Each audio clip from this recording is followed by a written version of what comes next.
नमस्कार, astro science में आप सभी का बहुत स्वागत है। मैं हूं आपके साथ अंजलि और मेरे साथ हैं एस्ट्रो साइंटिस्ट गुरुदेव जीडी वशिष्ठ जी। सर, आपका बहुत बहुत स्वागत है। ज़्यादा खुशियाँ दे, सदा सुखी रखे। जीवन में हर किसी की एक कामना होती है कि उसके पास खुद का घर हो। कई बार इन कामनाओं की पूर्ति जल्दी हो जाती है तो कभी कभी लंबा इंतजार भी करना पड़ता है।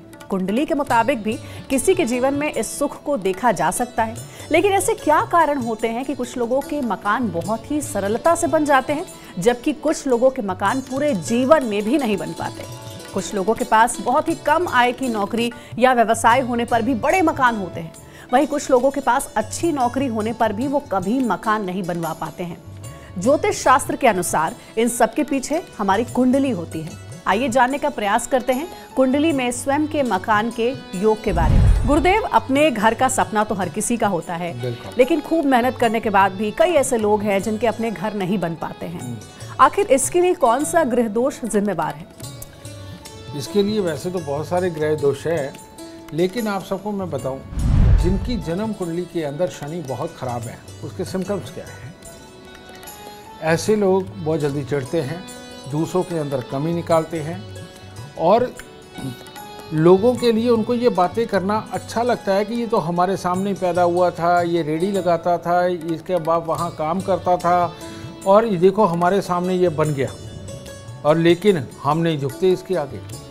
जिनकी इस तरह की मानसिकता होती है, बेटा इन लोगों को अपना मकान बनाने में सदा ही तकलीफ है। दूसरा, जिन लोगों के यहाँ रोग लगे रहते हैं, जिनके अपने पिता और भाई के साथ नहीं बनती जी, और एक खास असूलों के चलते वो अपने आप को असूलों वाला दिखाते हुए पिता और भाई को कोसते रहते हैं, ऐसे लोगों का मकान नहीं बनता कभी। इसको बोलते हैं शनि खराब। तीसरा, जिनकी आंखों में दिक्कत आती है, जिनके बाल जल्दी सफ़ेद हो जाते हैं और जिनको एलर्जी वगैरह सताती है और ख़ास तौर पे शरीर पर खारिश सताती है, इनका शनि खराब होता है। और ये लोग भी किसी की भी बात का बहुत जल्दी बुरा मान करके अपने काम को छोड़ते या बदलते रहते हैं। समझे?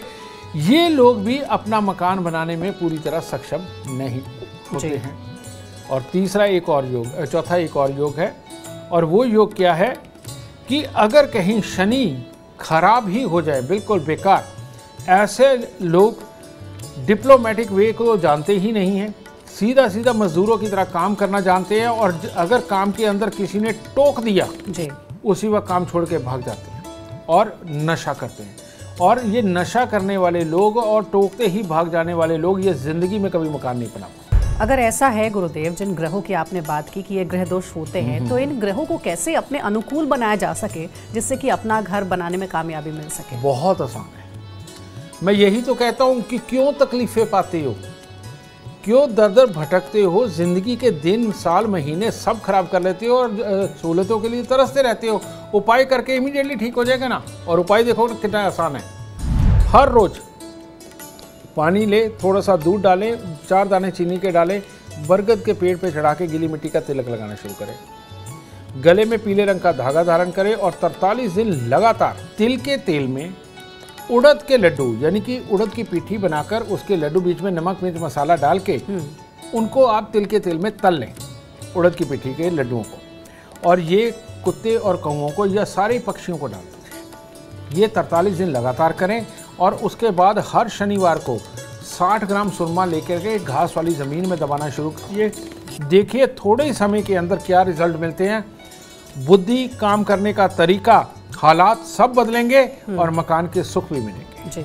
और अगर जब घर बनना शुरू हो जाए, उससे पहले भूमि पूजन की प्रक्रिया होती है, तो भूमि पूजन के समय कौन सा खास उपाय भी करना चाहिए जिससे कि घर बनने में किसी तरीके की कोई अड़चन ना है?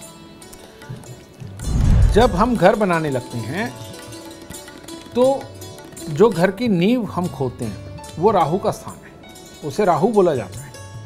और अगर कहीं जन्म कुंडली के अंदर राहु खराब हो तो ऐसी अवस्था के अंदर मकान बनाना जब शुरू करते हैं उसके बाद कई तकलीफें आ जाती हैं और बहुत तकलीफ भी झेलनी पड़ती है, और फिर बाद में हम कहते हैं ये हमारे लिए शुभ नहीं रहा।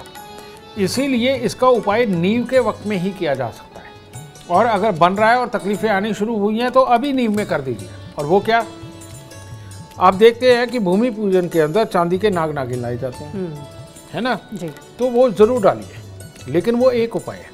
लेकिन आप अगर इसका पक्का इलाज करना चाहते हो और कोई तकलीफ ना आए तो एक चांदी के बर्तन के अंदर शहद भरिए और शहद भर के वो भूमि पूजन के अंदर दबा दीजिए, ठीक है।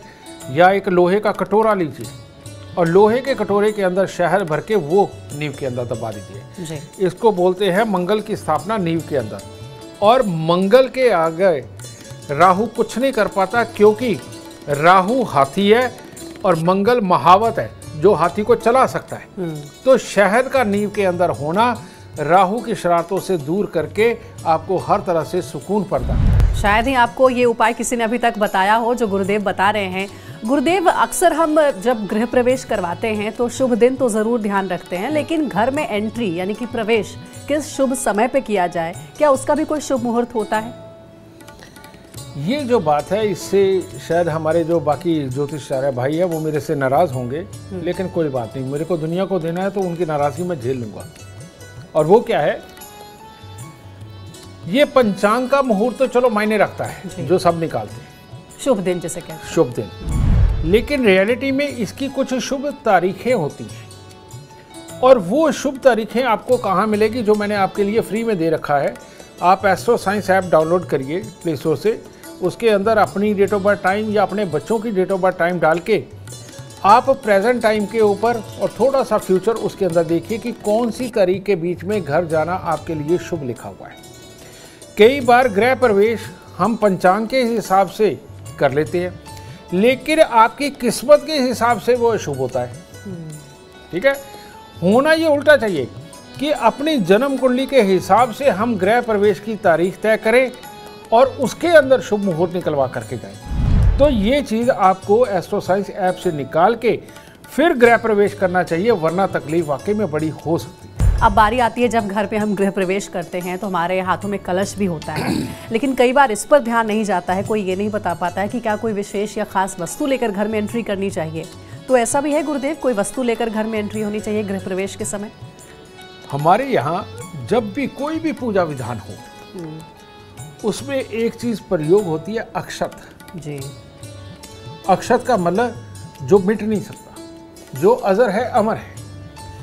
कहने का मतलब वो नया, अगर मिटेगा तो नया आएगा, मिटेगा तो नया आएगा, वो अक्षत। यही अक्षत को लक्ष्मी बोला जाता है, इसी को अन्न बोला जाता है, इसी को अन्नपूर्णा बोला जाता है जी। और गंगा जल भी इसी की श्रेणी में आता है।